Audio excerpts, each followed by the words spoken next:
Hello, hello, hello, Facebook. How are you guys? Saturday morning. Oh my God. Welcome to Range Woman, the variety show. I am your host, Lala Angela Wei, the Mourner's Mentor. My motto is about adding things. I was actually just talking about this with our guest today. It's like if you want everything, add it all into a pot of soup. Just put them all in so it becomes this awesome, magical witch soup. That's my mentality, and that's why I am the Mourner's Mentor. I help you add more into your soup and still have it taste yummy. So today in our special limited edition, soulmate edition of Range Woman, the variety show, I have got you guys a juicy little segment here today. And when I say juicy, I mean juicy. Our guest today is Dr. Chelsea Page, a sex. By the way, if you've got kids, cover their ears. Sex and relationship expert. She's super bubbly, super friendly, and just like the way that I describe her, she's like a goddess of love. Like whenever I look at her stuff, it's just like, oh, there's just love oozing out of her. So it's very fitting that she's a sex and relationship expert. But we're going to bring her on today because she's got a really interesting story about how she attracted her soulmate. And when I listened to her story, I was just like, Chelsea, you have to be on the show. So without further ado, and all of my craziness, let's welcome Dr. Chelsea Page. Hello, Chelsea. Hello. Oh my gosh, you were so sweet. Like love goddess, and it just oozes out of me. Like, yeah. That's exactly like every time I see you, I'm just like, oh my God, I can feel that love just go oozing out. Good. Well, I'm glad it comes across because that's what I feel. I freaking love my life, my partner, all the things. So I'm glad it shows because that's what I feel. There you go.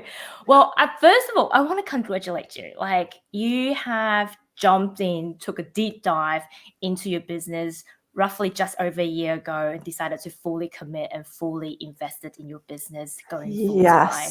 Congratulations. Yes. Thank you. It's been an adventure, and unfortunately have COVID to thank me for that. It kind of gave me the push and the tush to really go in. And it was like, I've been wanting to do this and it was needing to happen. And I'm so glad I did. So thank you for the congratulations. It's been amazing. And I freaking love it. Thanks, COVID. I know, thanks, COVID, but not thanks.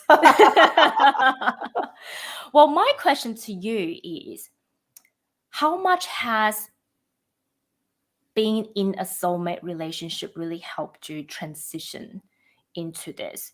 And do you believe it's a chicken and egg situation where you have to have the soulmate first before you jump into your business? Or is it, I have to have the business first before like a lot of people think they have to segment their life. When you fix one thing and it's done well, then you move into the next. What's your thought on that? Right. We don't have to segment our lives, and it doesn't have to be, like you were just saying in the intro, just this pot of yumminess. And we want to make sure as women and a woman of our power that we know that we can have everything that we desire. And when we believe that to be true, then we get to have everything that we desire. It might not happen on our own timing that we want it to, but you can have the business, you can have the money, you can have the relationship, you can freaking love your life and yourself and everything in it. Like you can have all of it. And when we believe that to be true, then that's what gets to be true. If you think you have to segment everything, and if you think that this area of your life has to be perfect, and then you get to have the next thing that you desire, that's not the way to do it. It's not the way. I'm curious though, what was the conversation like when COVID hit and then all of a sudden you're like, oh, maybe I should start my own business? What was the conversation that happened around your household? It was actually pretty calm. And this was a place, it was so interesting. I actually surprised myself because my perfectionist side usually loves to control everything and wants it to go this way or my way. And I've worked so much on my perfectionist side. It's not even funny. And my people pleaser side. But it was just like, well, this is what needs to happen. And it gets let's just see what happens. It was almost like I kind of threw my hands up in the air and, Mm. did bring up some nervousness and anxious with my husband about, well, like, where is the money going to come from? And everything I had a full therapy practice. So I was really full blown into my therapy practice, and it was full and it was brimming, although a little too much because I was burning myself out. But it actually got to be this trust that I knew and trusted in myself, that I'm like, I'm going to figure this out, and I know we're going to be okay. And I know that the money is going to come, and, and he always trusts me, and that when I trust myself, he trusts me. I think that's one of the hugest things in relationship, is when we have that strength in ourselves, then our partner is going to come right along with that too. So, and he's always been, Paul is my husband, and he's always been such an amazing supporter. Like, even when I first started out in this work, he always kind of gave me that nudge. Like, when I was doubting myself in the beginning, he's like, no, just go for it. Just go for it. Just go for it. So he likes to kind of take credit for it. Like, I was the one who gave you the push to really do this work, and just go for it. Oh, I can just imagine, like, you standing on a stage receiving a award and your husband going like, yep, I was right. I told her to do it. He's probably going to say that, to be honest. But now I love that image, this being up on stage and I actually got a message earlier today from someone. She's like, do you ever do talks on stage? Like, I love your energy and your vibe. I was like, oh, well, maybe that's going to be in my future. I don't know. Hey, I'm normally pretty good with these predictions. So, hey. Well, okay. Keep an eye out. Award happening. And yeah, my husband is going to be like, that was because of me. That's Thank all right. you. Thank you. That's all right. If we get a award, that doesn't really matter. That's just minor details. Right. So I'm excited about sharing your story, because I think part of the reason that I wanted to do this segment, to do this limited edition, as I call it, is that I really want to give women hope. When I got separated with my ex-husband, everyone was like, how could you still be a hopeless romantic and have hope in attracting your soulmate? Yeah. And I think your story is like almost like that cherry on top that tells other women there is hope and there are opportunities, even when it seemed like you've missed the boat. There's still opportunities. So tell us about your story, but then also I want to add the extension to it as to how does that then transcend into you doing the work and wanting to do the work for other women as well? Oh my goodness, such a good question. Because my story is infused and at the heartbeat of everything that I do. And for me, I mean, we could be here for hours if I told the entire story, but I actually in my Facebook group, I do go into like an hour of talking about my own story. So if you want more, go into my group.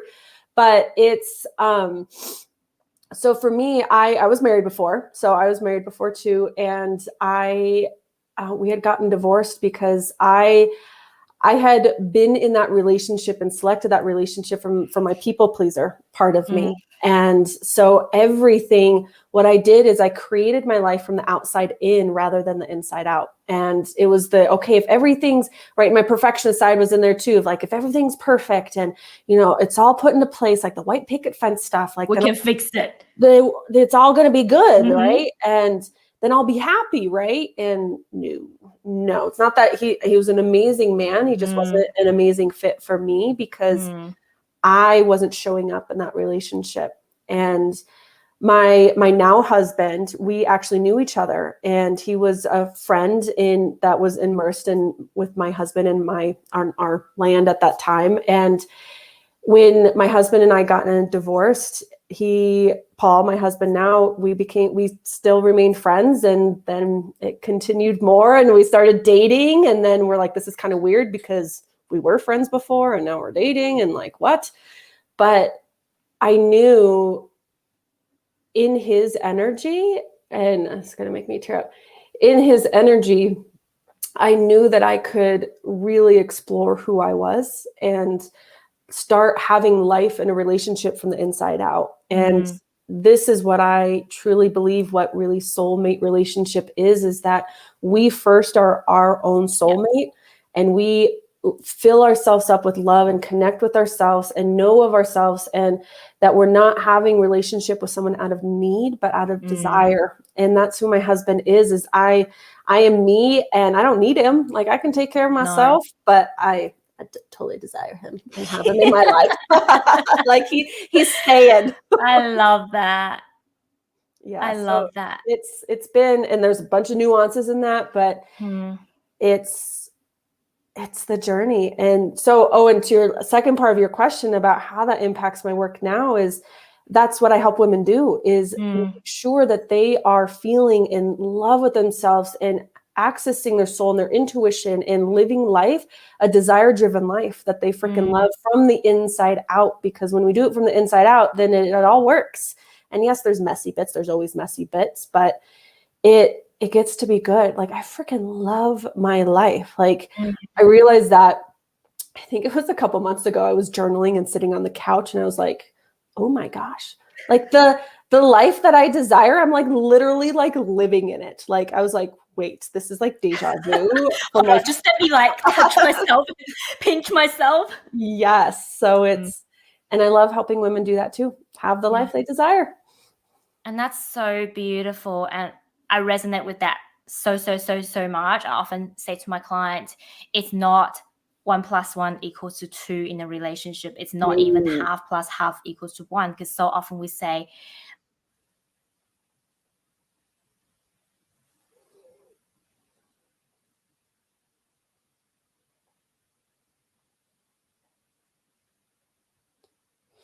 Oh, I lost you.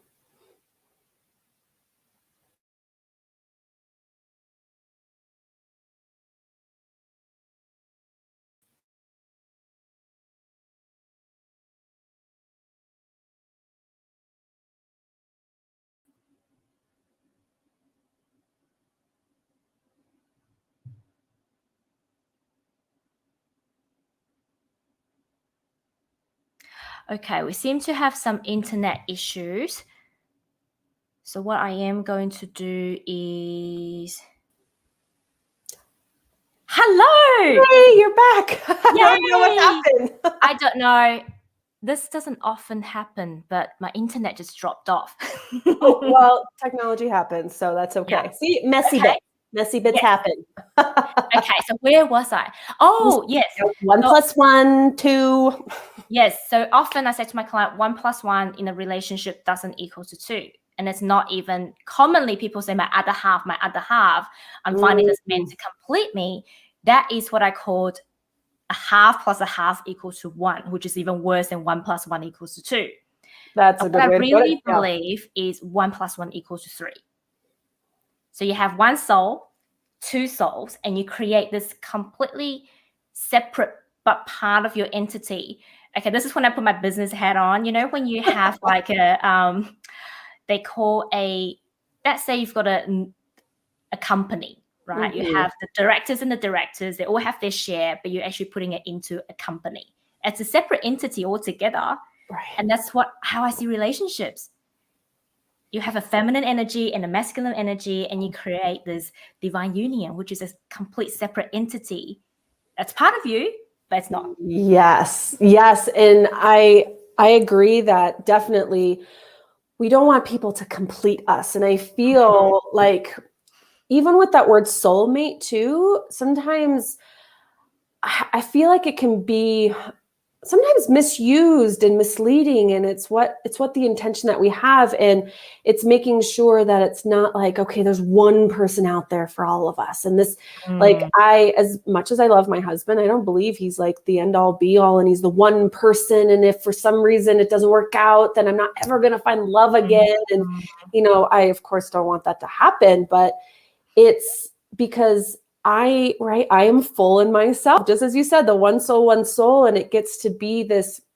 I even wrote a post about this. I think it was yesterday, about when we are so full in love with ourselves. And I said that I'm so full of myself, which can be like a very triggering statement. And it was like, I am so full of myself. And then anything that gets added into that becomes more, becomes abundance, becomes this delicious addition.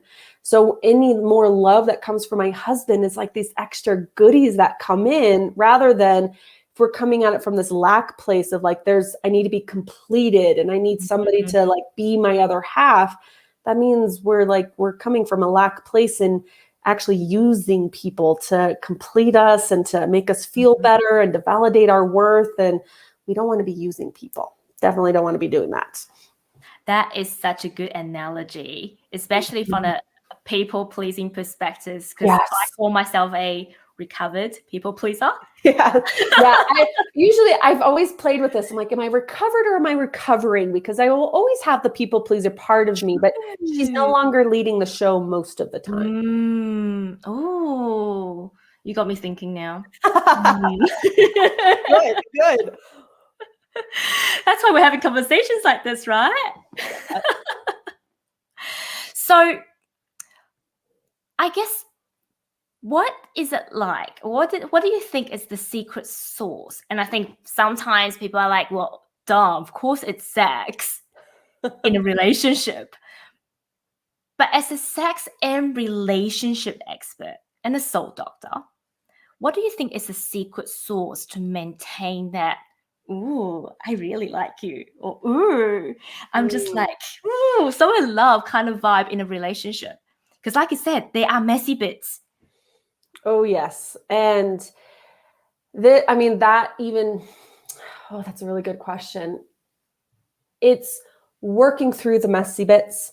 That moving through that and having this free flowing energy between you and your partner, that's what you want to have. We don't want to be muddling up our energy and having it come from a wounded place of reaching out. And I'll use actually a personal example of, and I like to call all of it like intimacy, because it's the emotional intimacy, the energetic intimacy, the physical intimacy, sexual intimacy, all of the intimacy that we have. And to keep the like, ooh, alive is you got to work on the messy bits. And so the example I'm going to give is early-ish on in our relationship, in the sexual side of things, what I would do is, from my not completed place in me, I kept reaching out. Well, he's now my husband, but as I think, we were like boyfriend, girlfriend at the time, but I would reach out to him from in that sexual place, but more from an anxious energy, that I'm reaching out to him to have sex with him because I'm trying to validate my worth to him. Meaning that if he wants to have sex with me, this was the mindset at the time. If he wants to have sex with me, then he must love me. And if he loves me, he's not going to leave me. And if he doesn't leave me, then I'm not going to be abandoned. And because I have abandonment wounds up the wazoo, that's what I was doing. My head hurts. Yes. So if you can follow that, I know it's a pretty quick piece. But that's what I didn't know, that's what was going under the surface. So dealing with the messy bits and the unconscious, the wounds, the things that are driving you, and you don't realize it, you got to look at that stuff. So now, because I've moved through that, I've worked through that, I've healed that now when I am turning toward him, whether it's in like, oh my gosh, I love you so much, or it kind of goes more to that, I want to do a little something, something. It's coming from this secure soul place, not from the anxious part of me that's like, oh my gosh, if we don't have sex, then that means you don't love me, which is totally not the case. It just means maybe we're not in the mood, or I don't know, I just had a slice of pizza and I'm feeling bloated and it's not going to happen. Right? So that's a long way to say the secret sauce is to know what your shit is and to move through the messy bits so that you are connecting heart to heart with your partner and not wound to wound and triggers to triggers, if that makes sense. Yeah, that is so good. So I guess, what do you think? I would love to hear your thought about this. Is it to work on ourselves first before we find our soulmate? Or is it to find our soulmate and then work through the messy bits? Such a good question. So what we're kind of like told is we need to work on ourselves before we get into another relationship. And I have kind of multiple thoughts on this. I believe, well, my biggest thing, and I tell this to my clients, where you go, you will always follow. Like, you're always going to be with you. And so to hop from one relationship to the next, and if you don't work through your stuff, you're going to bring the same dynamics, the same triggers, the same cycle that you brought to that relationship. You're going to bring it into the next one. It's going to have a different flavor to it, but you're going to still bring your same shit. It's just same but different. Yeah, it's the same thing. And I personally, for myself, I definitely found this to be true. I remember the moment that I was actually weeding out in the backyard. We have these like big tall weeds. It's kind of embarrassing. Our backyard is awful. Don't look at our backyard. So it is low on the priority list, very low, like naps, backyard, So for me, I was like back there, this was a long time ago, and I was back there and I was weeding and I was feeling this frustration and I was feeling this resentment. And I felt the same type of feelings that was starting to come up that I had started to feel with my ex-husband. And I was just like, whoa, like, no. And so I knew at that moment, I was like, I've got more shit to work on. Like, I need to dive into this, because otherwise I'm going to do the same type of things in this relationship. And I was not going to have that. So whether you're in a relationship now or you're between relationships, you got to do the work. So it's wherever you're at now, I would say now is the time to do the work. Yeah. And if that means the person that you're with now really comes with you along in that journey, great. And if not, then they're not your person, and there's going to be that next person. So I would say it doesn't matter what comes first. It's just, you just got to do the work. You just got to do it. I would say it's preferable to do it first, but you're never finished. Like, we're never finished with this work. But when I'm kind of speaking out loud there. When you know what your kind of triggers are and what your dynamic is and how you bring your side of the relationship to a relationship, if you have that awareness, even if you're still working on it, then I would say it's good to go into a relationship. But if you have no idea what your stuff is, and then you're just hop skipping from one relationship to the next, then you're just going to keep hop skipping around. Hop skipping around. Hop skipping around. I don't know why I came up with that phrase. That's the technical that is term. So good. Yeah. Jeez, I love that. And I often link relationship with business, right? So I remember one of my very first business coach, he used to say this a lot.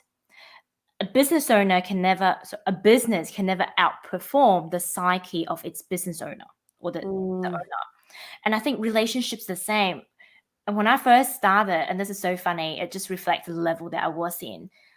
I went and saw a relationship coach. It was a 6-month contract. When I finished, I was like, yay, I'm done. I don't have to do any of this inner work again. I'm done. I'm finished. And in the very first session, I'm like, I'm going to go business now. So I spoke to my business coach back then. And the very first thing he said to me is, we need to do some inner work. I'm like, wait, no, I just did 6 months. He's like, I don't want to. Think that's it? Well, welcome to business, because it's constant evolution, right? You're always working. You're always working to get to the next level, because you want your business to get to the next level. And I really think if you want to discover your next level self, go into a relationship. Because if you've got shit to work through and you can't see it right now, going into a relationship, wait past the 3 months honeymoon period. You're going to see more of your shit coming up. Oh, yes. And it's, the time frame of like the honeymoon, puppy love stage, whatever you want to call it. It's different for everybody. But that's what, I go into this in my programs more, but it's like, in the beginning, right, it's all it's the exciting phase. And this is what happens too in our business. We have this exciting phase, and it's new and it's different. But then once all that goes down, all the dormant pieces that get kind of quieted by our like excited hormones, then those all start popping out of the ground like daisies. And now we've got like stuff that we need to work on. And not that we not now have stuff that we need to work on, but it's there. It was just dormant for a bit. And yeah, like business and relationship. Yeah, there's triggers. There's triggers. The more you can work through the triggers and understand what triggers you, why it's triggering you, heal what's triggering you, move through that. You know, in the relationship, I'm actually doing a course right now that's called the Soul CEO. And we're talking about this very similar things about your relationship with your business is very similar to the relationship you have with money, with a partner, with sex, with all those pieces, because we bring the same dynamic. Because we are the same person, the same dynamic is going to happen. So if I'm anxious in my relationship with my partner and want him to validate me and tell me I'm beautiful and lovely, then I'm going to bring that same energy to my business. And then I like want my clients or all the people on my posts or all the comments to tell me that I'm amazing. And it has the same, like the energy still goes there until we work on our stuff. And we're always working. Always working until the day we die. We're going to be working on our stuff. And if we don't, we're not growing. So That's it. Yep, that's it. So how do you suggest people work on themselves? What would you say is the number one first step? Oh, you have good questions. I love it. Thank you. You're like, thanks. Oh, I was going to do hair flip. There's the hair. There's no hair to flip today. I would say, it's a tough question. And I would say the biggest thing when working on our stuff is don't do it alone. Is we do have to do the work. Like there's no one that can do the work for you because it is our bodies, our energy, our emotions, our triggers, our wounds, our stuff. And no one else can do that work except us. But we don't need to do it in isolation. So this is when, you know, like programs and coaching and all those pieces is so valuable because the pains and the wounds and the triggers that were created for us happened in relationship. And so the way to shift through it, also, we want to do it in relationship. And it doesn't have to be, it's not like you have to be, you know, have a coach or anything like that. But really the escalated work happens with a coach, which I know you have a coach, right? And because you're with Jana, aren't you? Yes. Yeah. Yes. So, and it becomes this beautiful escalated place. But the place to, you know, just start, as I would just say, just start learning about what of yours is getting in the way of you. And whether it's even just like a book or a program or listening to this and see where that leads you. And there's so much to learn. That's what I think is like the exciting thing. Is there's still, I believe there's limitless layers inside of ourselves to know and to understand and to love. So it becomes this like literally lifelong adventure. So it's like, look at me, I'm like excited, even though there are times when I'm like, do I have to look at this? Yeah, right. Like this trigger again, and this. Yeah. Even this morning, I was journaling about something. I'm like, I thought I dealt with this, but here it is. Here's another layer that I have. Yeah. Right. It's like what Delvin's just saying. Wow, this is so good and mind blowing. I'm so glad. Yeah. I love conversations like this. They just light me up. Oh, I'm glad too. It's for me, I know it's such an overused word. It's like the onion that you keep peeling back. But also believe that we all have that base layer of trigger. And like almost like the reason I got excited whenever I see, so mine is that I'm not good enough. Right. But whenever that I'm not good enough come up, I'm like, I know you. I know you. That means if I can get through this layer, I'm up leveling again. And I think that's what's getting me the kick. It's almost like an addiction now. It's like, okay, what is the next thing that I can find? Even though I hate you, it's a love-hate relationship. But knowing that if you can get through it, number one, you can get through almost anything in life. And number two, you're about to up level. And that's the exciting bit. It's like I describe it as playing Super Mario. Yeah, I've actually, there was a post I did a while ago about it's like a video game. You up level, and like my husband, he plays games, and there's like a boss that you have to tackle. It's like you keep playing the level, but you keep going after this boss and you can't quite get it till you get stronger and you understand the game. And then you pass that boss, but then there's the next level. There's always another level.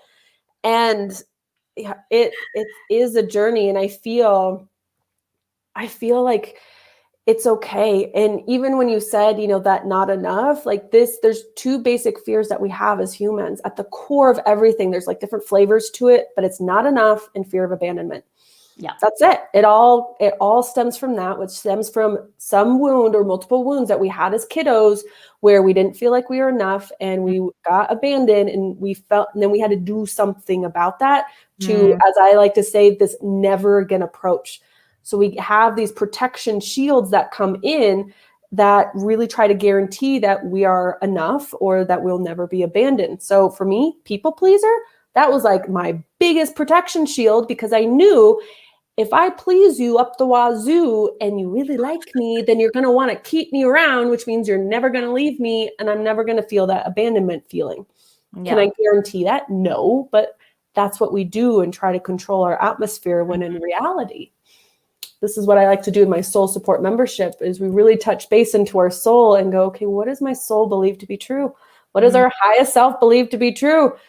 It's that I am always enough, that I am amazing, that I am sexy, that I am awesome, that I will never be abandoned. I'm always here for myself, that it is so beautiful, so amazing, and I don't have anything to fear. I can just trust and all that stuff. And then, it gets to be good. Oh, gosh, that is so beautiful. Like even I'm just feeling like, that is like yes, ultimate self-love. And that's the place. So in connection with like my husband, when I'm bringing that energy into the relationship, it feels so much better rather than my anxious energy or my, avoidant energy. Or what I used to do is I would doubt his love for me. And he's like, honey, you're like pushing me away when you doubt my love for you. And I was like, I know, but it's scary to be loved because if you love me, then you're going to leave me and I don't want to be abandoned. We got a bunch of stuff. How are you seeing your relationship improved while you're doing the work over the past actually 6 years you've been together? Yes. So we've been together for 6. We've been married for almost 2. Our wedding anniversary is in May on May 4th. So Star Wars fans, may the 4th May the 4th be with you. That was not intentional. It was either we got married in St. Lucia and it was either May 4th or what was the other day? No, it was either that or my birthday because my birthday is April 25th or what is the day? There's the day that's like the big weed smoking day here in Colorado. And 420. Why am I forgetting that? It was 420. I'm like, I don't want to get married on 420 on the big weed smoking day. So Star Wars Day it was. Well, I can pretty much guarantee that you didn't have that in mind because you got married on the beach. And that was dressed in white. You weren't in a Star Wars suit or anything. So definitely not a Star Wars wedding. No. But that really hits on a point that, because you asked, what have I seen, if I'm remembering this correctly, like seeing, as we move in our relationship, like what has grown and what has helped and all those pieces. And the biggest thing that's been so helpful is the more I show up in the relationship, the more it works, because as a people pleaser, that was me hiding myself. That was my shield. I would hide. So I wouldn't tell him what I wanted. I wouldn't tell him what I needed. I wouldn't tell him, what my heart desires were. And if he doesn't know what my heart's desires are, then he's not going to know. Right? We got to help. Are you telling me he can't guess? Well, he's not a mind reader. I tell my clients this all the time. It's like, as cute as your partner is, they're not mind readers. And I don't care how long you've been together, they're not mind readers.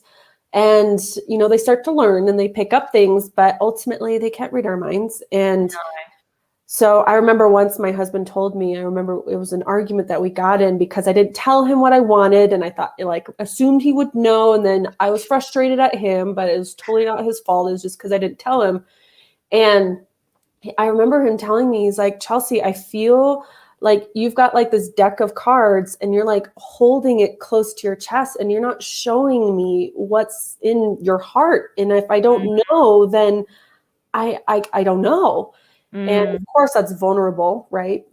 That's vulnerability is the big key to relationship. Well, this is the thing. If I show you my deck in card games, I'm going to lose because you know all my things. And that's what the society has taught us in terms of modern day dating. Don't show all of your cards. Yep. No, it's like, even I was talking with a client a while ago. She was just starting to date and she's like, how do I approach this and what do I tell? And, it's just not me to like be hiding stuff. And I'm like, don't start even a relationship that way. Like, that's not like you need to like dump all your stuff out on the first date or anything. But if you're not being authentic and vulnerable and sharing to the level of, it's not, again, on the first date, you're going to share all the nits and bitty and pieces. That's actually an opposite thing where you're just trying to dump everything on so that they love you and approve of you, but then they feel overwhelmed and then you end up feeling rejected. So it's self-sabotage. So but vulnerability and sharing that, for me, knowing myself more and then being able to share that vulnerably, what's a tongue twister, with my partner, that's what keeps our relationship growing. And it's hard. It's hard because we get triggered and those wounds get in the way and they trigger. And then those parts of you want to run the show, but then it's like, let me breathe down my nervous system. Let me tap back into my parasympathetic nervous system and calm it down so that I can actually have this conversation or tell my husband from a very empowered, soul-centered place, not from the wounded little girl Chelsea place, because she doesn't know how to run a relationship. No. So then we talk about when we're in, what you just said was almost like, when our emotions are up, our intelligence is down, we can't communicate. And therefore we're communicating from a wounded place, we're feeling hurt. And from a hurt energy, really what we're communicating is, you hurt me, I'm going to hurt you some way. Yeah. So what's your strategy in when you're noticing that you're communicating from the inner child Chelsea to then get yourself back to the right place where you can actually communicate as the adult Chelsea? Its biggest piece is awareness. So the only way that we can actually shift and change how we are doing things is we got to be aware of it. And this is something that I've worked on and how my clients work on, is catching things sooner and sooner and sooner as best as we can. And one of the hardest things is catching yourself in the moment that you're actually getting triggered and then shifting it in the moment. Like that's like VIP next level, master level status of stuff. And it takes a while. I was going to say that. It takes a while to get there. And there's still times, like I'm even remembering this moment the other day with my husband where we got caught in our cycle for a bit, because every couple has a cycle and we get in this negative feedback loop. And it's when we can catch it that we're there and shift out of it. That's the key thing. And sometimes you can stop it in the moment. Sometimes you start going for a couple minutes, couple hours, couple days, and you stop it. But at any point that you notice and that you're aware, that's the perfect time to make a shift. So if it's, and I tell my clients too, it's never too late to repair anything. So there are times, there's even like an argument fight that my husband and I had. This was about a while ago, about money, when I wasn't just feeling comfortable with money stuff. And I remember months later, I apologized to him because I had this awareness from when working with a coach. I was like, oh my gosh, I am totally realizing how I was showing up in that conversation and what I was bringing to the table. And so even though it was months later, I remember we were in a car ride and I told him, like, from my heart, I'm like, honey, I am so sorry. I realized I was coming at it from this wounded place and I realized what I was doing and I'm so sorry. And I recognize that now. And, I'm working to shift that. And he was just like floored. So it was months later. But there are times like the other night where it was like we were caught in something and then it was like a couple hours later. And sometimes it's in the moment I can see it and it's like, okay, I see what I'm doing. So it changes, but Once you have the awareness, then you shift it. And if you don't know how to shift it, that's when you got to reach out for help. Like, how do I do this? Right? It takes so much courage to go in the moment. I'm noticing my shit's coming out and go, oh, I think my shit's coming out, because quite often before we even realize it, our ego kicks in and go, oh, no. No need to apologize. No need to own up to it. And I think that's really when the inner work comes in. And even I remember when I first started dating Scott, I forgot to communicate that piece because I've been living on my own for so long. And we had an argument. I literally walked out and he felt really hurt and really wounded and didn't know what to do with me because we haven't had that conversation prior. But now it's like, okay, the reason that I walked out is because I know whatever comes out of my mouth is going to be really hurtful. And I think it's so important for couples to have those communications and conversations to say, okay, this is how I normally react when I'm pissed off, angry, or triggered.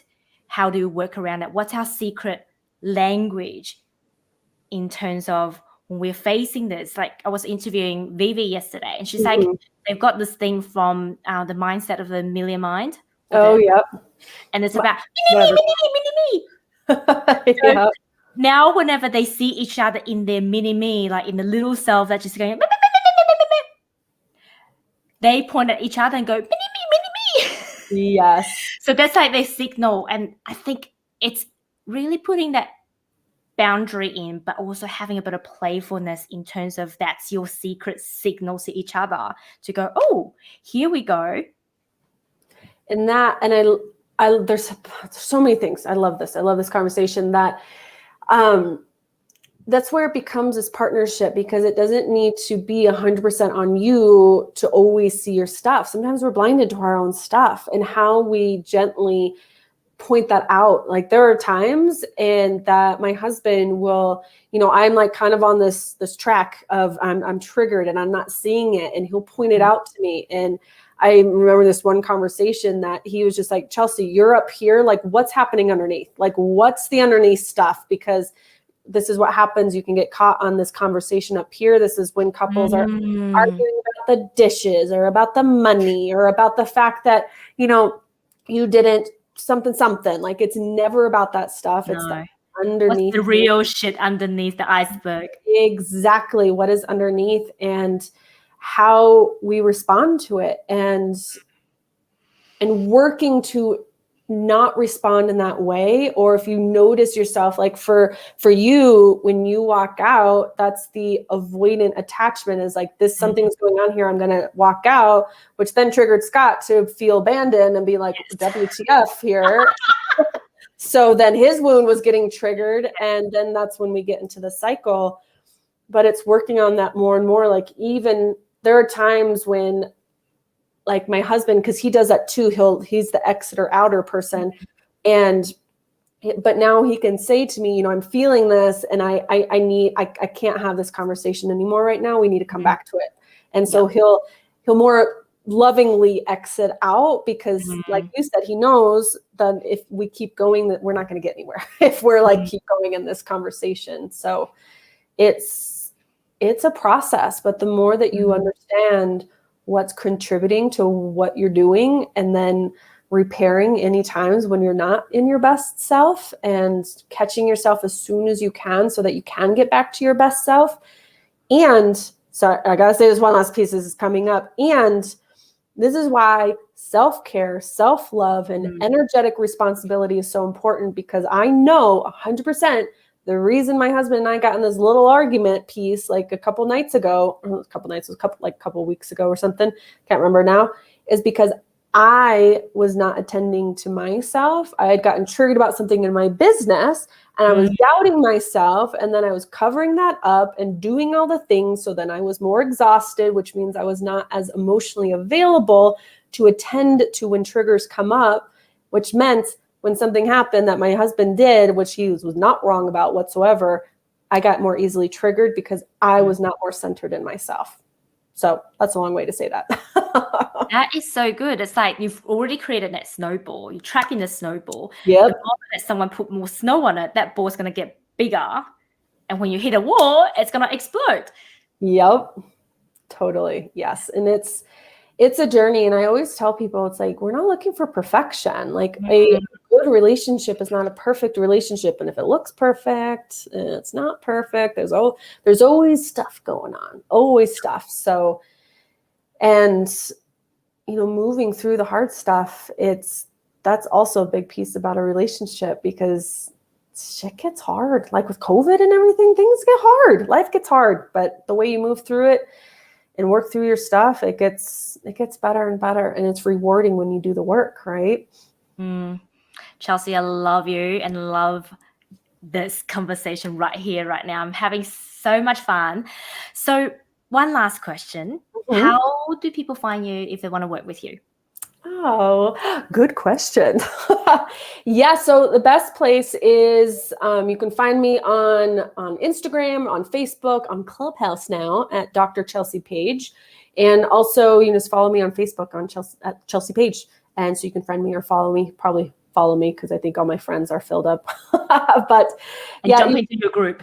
Yes, and jump into my group. So I have my Intentional Intimacy Women's Group. It's a free group. There's some free lessons in there. I'm actually doing an upcoming free class all about love and intimacy and the keys that you really need to be able to open your heart and have an amazing, delicious relationship. So that's happening in a couple days. So that will be in the group as well, which is amazing. And from there, you can find all my programs, coaching, memberships, all that stuff. Love it, love it, love it. Well, Chelsea, once again, thank you so much. You're so generous with your knowledge, and it's just been a fun interview. I'm going to let you go. Enjoy your Friday afternoon. Enjoy your Saturday. Oh, I will. It's weird. It's like we're in the same time, but different times. Whoa. I know. Yep. That's going to play with my mind just now. So cool. No, you've got a benefit, because being ahead in time, it's like, I wish I could go back to your time. But we're like in the same time because we're literally recorded at the same time. Time is weird, people. Time is weird. Alrighty. On that note, thank you so much. Chelsea. See you later. Bye.